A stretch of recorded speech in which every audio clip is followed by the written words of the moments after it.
네,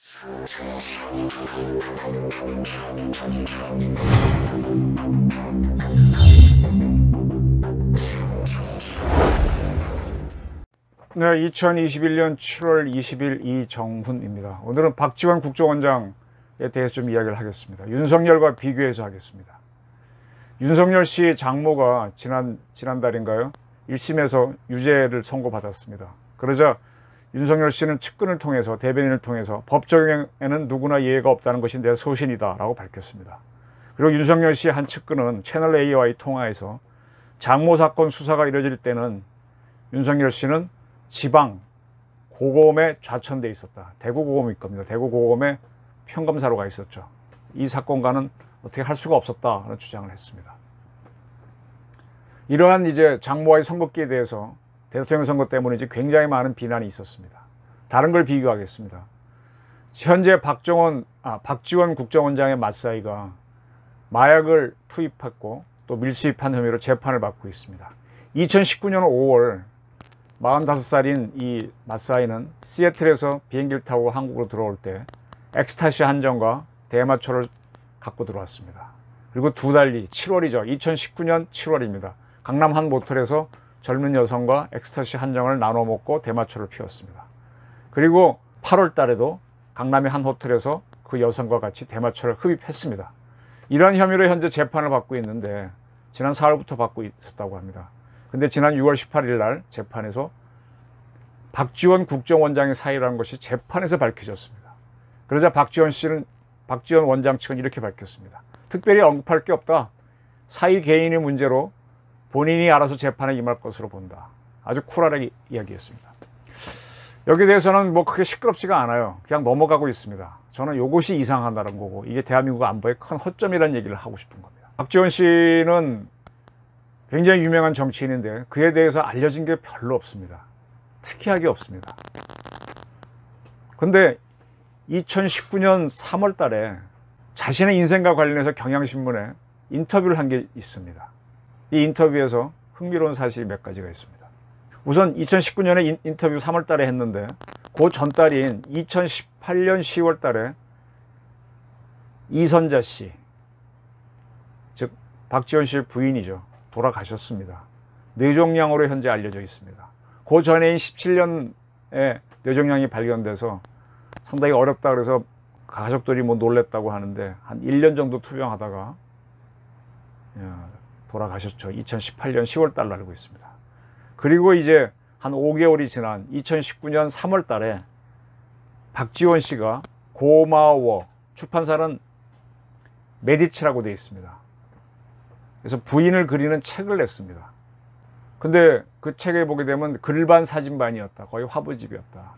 자기를 잘 공개하지 않는 사람인데 젊은 시절의 사진, 아이들 사진, 뭐 그런 가족 사진을 많이 공개하고 있습니다. 그리고 이 책을 놓고 인터뷰를 했는데 여기에 이런 내용이 나옵니다. 2018년 10월 달에 부인이 돌아가셨다 그러죠. 아내가 떠난 후 큰딸 부부와 손자가 미국에서 들어와 같이 살고 있어요. 손자 보는 재미로 삽니다. 이런 내용이 있습니다.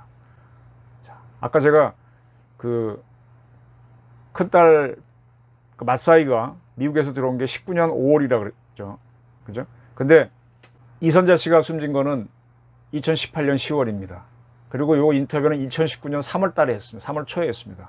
근데 그때 이미 큰딸 부부와 손자가 미국에서 들어와 한국에 있다라고 얘기했습니다. 그러면 만약에 이 인터뷰가 혹시 착각을 했거나 뭐 잘못 기록하지 않았다면 좀 충돌이 일어납니다. 2019년 3월 달에 맞사이는 이미 한국에 와 있어야 되거든요. 박지원 씨 말대로라면, 인터뷰를 정확하게 했다면. 혹시 기억이 틀릴 수도 있죠. 근데 지금 도하 기사는 2019년 5월 달에 맞사이가 시애틀에서 들어오면서 마약을 갖고 왔다라고 되어 있습니다. 그러면 뭐 약간의 착오는 있을 수 있겠죠, 사람의 기억이. 근데 어쨌든 2019년 당시에는 박지원 씨하고 사이하고 관계는 그렇게 문제가 없었다라는 걸로 볼 수도 있습니다. 그리고 또 흥미로운 대목이 있습니다. 부인하고 관계를 모르니까 이 기자는 좀 알고 있는 것 같아요. 부인과는 1960년 목포에 있는 몬테고로 나온 거는 박지원 씨죠. 그리고 거길 졸업하고 나서 재수학원에서 만나 7년간 연애했죠? 라고 질문합니다. 그러니까 답변이 박지원 씨가 제가 의과대학에 진학에 실패해 재수를 위해 등록한 광주중앙입시학원에서 부인을 만났다. 그러면 1960년에 내지 61년에 만났다는 얘기가 되는 거죠. 60년에 졸업했으니까 60년에 만났겠네요. 아니면 한 해 늦으면 61년이었고요. 한눈에 반해 7년을 사귀고 1969년에 결혼했습니다. 1969년을 기억해 두십시오. 대학 졸업 후 초등학교 선생님이 된 아내는 뭐 그렇게 했고 자기 얘기를 합니다. 저도 재벌 사이가 될 뻔했는데 그깟 재벌 사이 차라리 내가 재벌 되는 게 낫지 하고 거절했습니다. 라고 얘기했습니다. 69년도에 결혼했는데 딸만 둘이거든요. 큰딸은 83년생이고 둘째 딸은 85년생입니다. 그럼 결혼하고 69년, 79년, 14년 만에 아이를 낳은 걸로 돼 있죠. 이분은 좀 특이해요. 이분이 이제 이 인터뷰에서 또 여러 가지 이야기를 합니다. 이 인터뷰에서 보게 되면 자기 이야기, 이런 문답이 오고 갑니다. 69년도에 결혼해서 70년에 럭키 금성 상사 입사했던데 72년 미국 이민은 왜 가셨나요? 하고 질문을 합니다. 그러니까 답변이 박지원 씨가 미국에 자리 잡은 큰형님이 오라고 해서 갔어요. 형님이 마련해준 종잣돈을 미천 삼아 가죽, 소재, 의류 수입상에 뛰어들었는데 2번 실패했습니다. 미천 다 까먹고 좌절이 컸죠. 그러다 마지막이라는 심정으로 가발을 한국에서 수입해 미국에 팔았는데 성공적이었어요. 제해동포 최초로 수출 유공자상도 받았고 맨하튼에 제 소유의 빌딩도 몇 개 있었어요. 그 다음에 이제 정치로 쭉 나간 건 질문을 하니까 돈이 벌리니까 훗날 정치를 하려면 공공 서비스 활동을 해야겠다는 생각이 들어 36살 때인 78년 뉴욕에 있는 한인 회장을 찾아갔어요. 가서 한인의 이사를 하겠다, 돈도 많이 내겠다고 했더니 청년 대표를 시켜주더라고요. 2년 뒤, 그럼 1980년이죠. 뉴욕 한인 회장이 됐고 이듬해 1981년 미주지역 총연합회장이 됐습니다. 뉴욕 평통 자문위원회 회장이기도 했고요. 그 81년은 전두환 씨가 들어서는 거죠.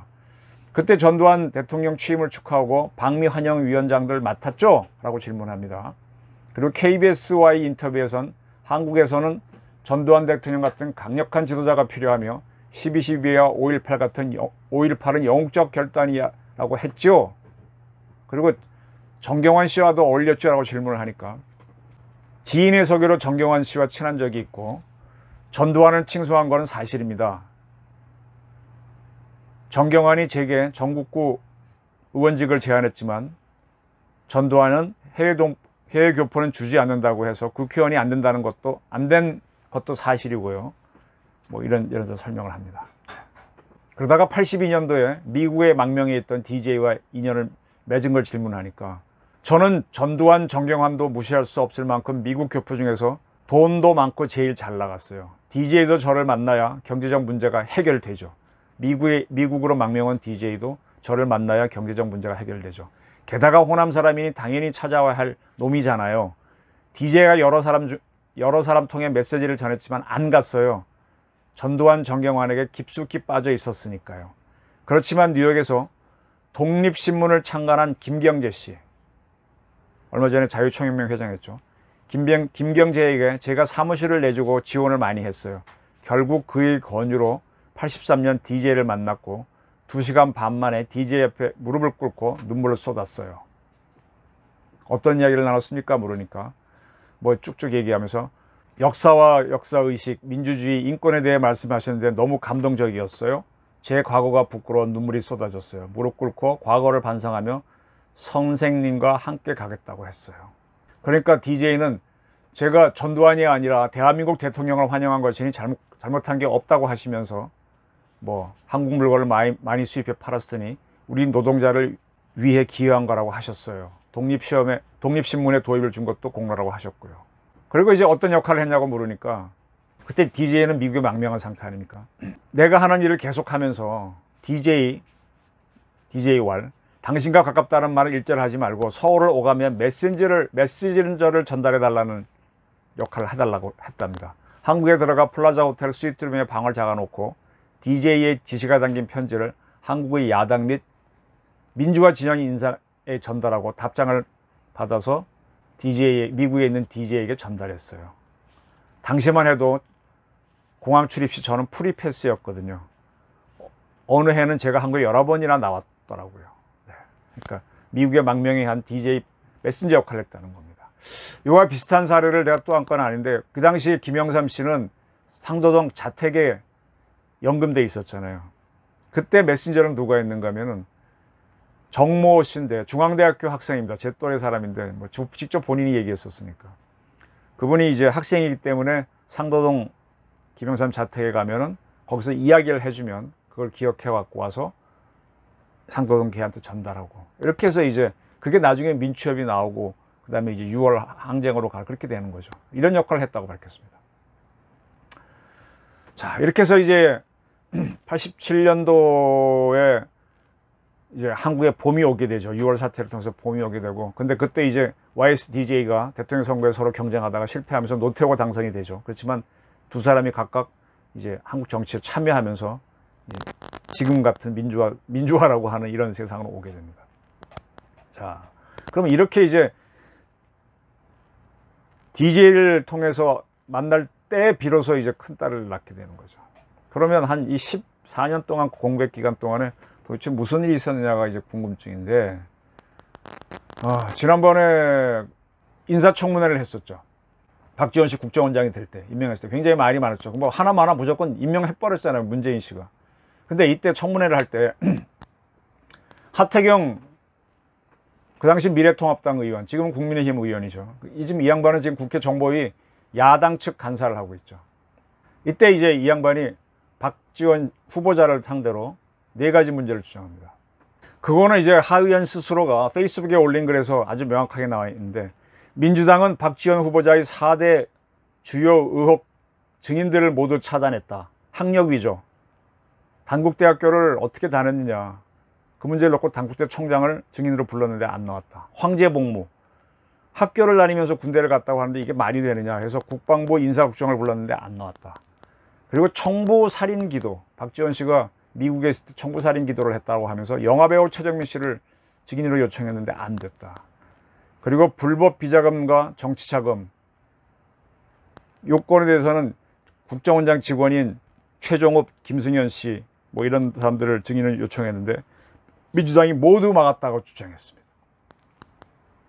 그럼 이런 주장이 왜 나왔느냐? 학교 문제는 건너뛰겠습니다. 그 다음에 뭐 황제 군대 있으면서 대학 졸업, 그것도 건너뛰겠습니다.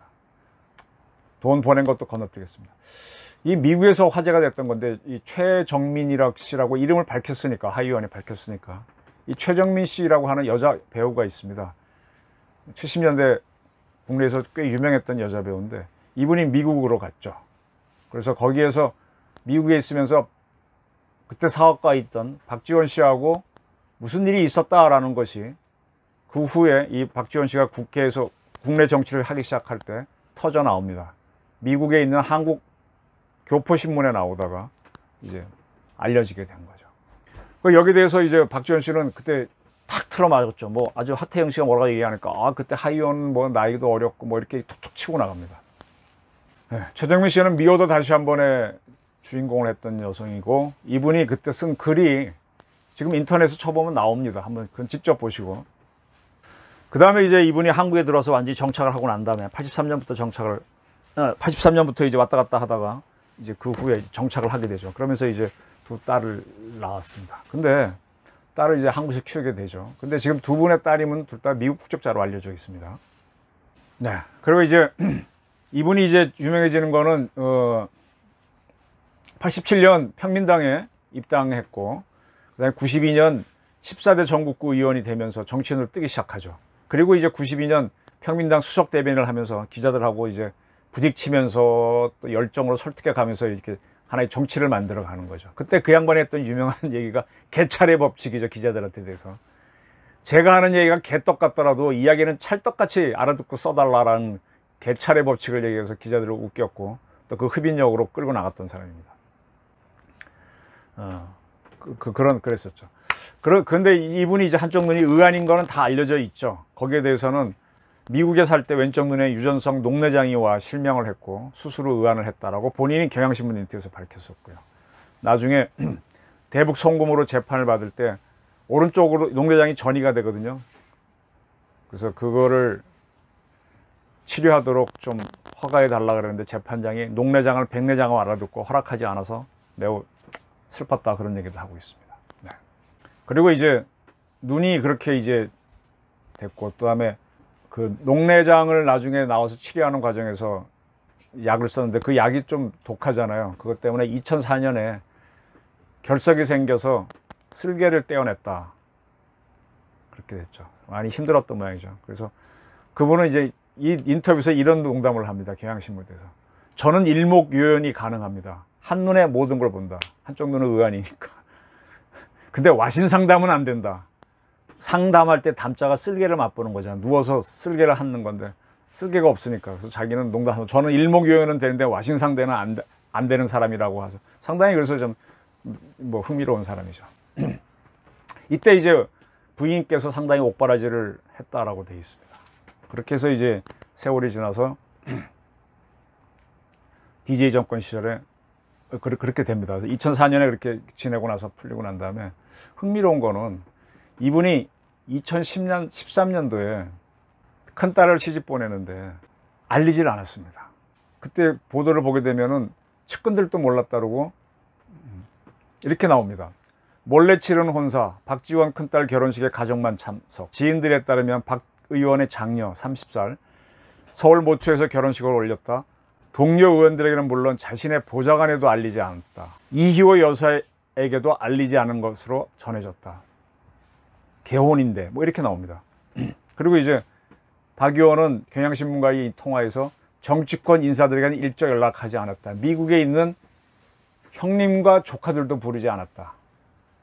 이 형님은 박지원 씨가 미국을 가서 이제 사업가로 성장하는데 형님 덕택에 갔거든요. 형님이 굉장히 많은 지원을 해줬고 거기서 이제 큰 부자가 되는데 형님도 안 불렀답니다. 양가 직계가족 21명만 초대해서 치렀다. 그러면서 그때 나온 기사를 보게 되면 큰딸은 미국에서 대학을 졸업하고 국내 한국에서 전문 애널리스트라고 하는 거는 주식 투자할 때 뭐 분석하는 사람이죠. 것으로 알려져 있다. 사위는 미국에서 박사학위를 받고 세계적인 컴퓨터 소프트웨어 회사에 근무한 것으로 알려져 있다. 그러면서 이제 그때는 국회의원인데 보좌관이 원래 주변 관리를 엄격하게 한다. 이렇게 돼 있습니다. 기사가. 2013년에 큰딸을 결혼시키고 2015년에 둘째 딸을 결혼시킨 걸로 돼 있습니다. 둘째 딸은 어떻게 했는지 또 그 기사도 없습니다. 그리고 2013년에 결혼했는데 2019년도에 사위가 미국에서 들어오다가 마약을 하게 되는 거죠. 그게 이제 걸려갖고 원래 재판이 되고 있는 거고요. 기억하십니까? 2010년도인가요? 박지원 씨가 문재인 대통령으로부터 임명장을 받을 때 그때 이미 부인은 돌아가셨고 그러니까 이 외손자를 데리고 갔던 기억이 나십니까? 그 외손자가 큰 사위의 외손자였던 거죠. 그러면 지금 이렇게 쭉 정리해놓고 보면은 박지원 씨한테는 중간에 툭툭 빠지는 게 있어요. 미국에서 사업 활동하는 한 십몇 년 동안 자녀가 없었네. 그때는 뭔가 스캔들 같은 게 있었는데 넘어갔다라는 거고. 그 다음에 딸의 결혼식을 공개하지 않을, 그건 뭐 안 할 수도 있습니다. 근데 그 딸이 2013년도에 결혼을 했는데 한 6년 지나서 남편이 마약 범죄가 되고 그렇으면 이게 가족이 제대로 됐을까요? 그리고 이 재판을 받고 있습니다. 근데 박지원 씨는 나는 상관없고 사위가 할 문제다 이렇게 툭 치고 있습니다. 제가 드리는 말씀은 이겁니다. 이 마약이라고 하는 거는 간첩 조직만큼이나 치밀하게 움직입니다. 범죄인들이 다 경찰을 속이기 위해서 은밀하게 움직이는데 마약 조직만큼은 죄가 크기 때문에 굉장히 치밀하게 움직입니다. 이용자도 그렇고요. 그래서 미국에서는 미국의 정보기관 여러 개 중에 하나가 마약청이 다른 범죄와 달리 그것만 전문적으로 다루는 정보수사기관이 있을 정도예요. 박지원 씨 사위가 이런 걸 한다는 게 이런 사람을 국정원장으로 임명하는 게 정상인가라는 게 저는 질문입니다. 윤석열 씨 장모가 요양병원을 뭐 했다 이거보다도 훨씬 차원 이거는 이렇게 되면 안 됩니다. 그리고 가족이 외국 국적자가 돼 있으면 이건 매우 불편합니다. 박지원 씨 문제를 이렇게 그냥 가볍게 사위가 했구나 하고 넘어가고 한국 언론도 문제를 제기 안 하고 하태경 의원도 점점 불만이 좀 있어요. 지난번 이 박지원 씨가 북한에 우리 해수부 공무원이 피살을 했다고 했을 때 북한이 사격 통지문 보내왔다고 박지원 씨가 들고 와서 청와대에 갖다 줬죠. 근데 그게 4개의 각기 다른 버전이 지금 공개돼 있지 않습니까? 뭔가 이상하잖아요. 그 문제를 하태경 의원이 따지려고 하다가 싹 멈췄어요. 그 통지문은 김여정이가 전화로 불러준 걸로 알고 있습니다. 거기에 뭔가 있습니다. 그래서 지금 이 박지원 씨를 계속 대한민국 정보원장으로 가도록 도는 게 대한민국에 도움이 되는 건지, 저 양반이 저렇게 이제 뭔가 음지에서 뭘 감추고 해내니까 그걸 막 필요해서 하는 것 같은데, 지금 너무 많은 역점이 지금 드러나 있습니다. 근데 이거를 누가 따라 들어오느냐? 미국 CIA가 따라 들어올 거고, 세계 정보기관도 따라 들어올 거고, 약점이거든요. 북한도 따라 들어올 겁니다. 그리고 이 양반이 지금 국정원장 가가지고 어깨동무채, 통영땅 사건으로 유죄를 받았다. 신영복 씨가 쓴 그 글씨체로 국정원 원은석을 새겼잖아요. 간첩 잡던 조직에 보안법 위반자가 쓴 글씨체로 원은석을 새기게 했으니 이걸 어떻게 봐야 됩니까? 윤석열 씨 장모 문제에 대해서는 팍 떠드는 사람들이 박지원 씨 사위 문제에 대해서 쿨하게 있는 거 보면 이건 매우 잘못된 것 같습니다. 윤석열 문제를 거론하는 만큼 박지원 문제를 따갑게 봐줬으면 합니다. 대한민국 안보를 위해서. 감사합니다.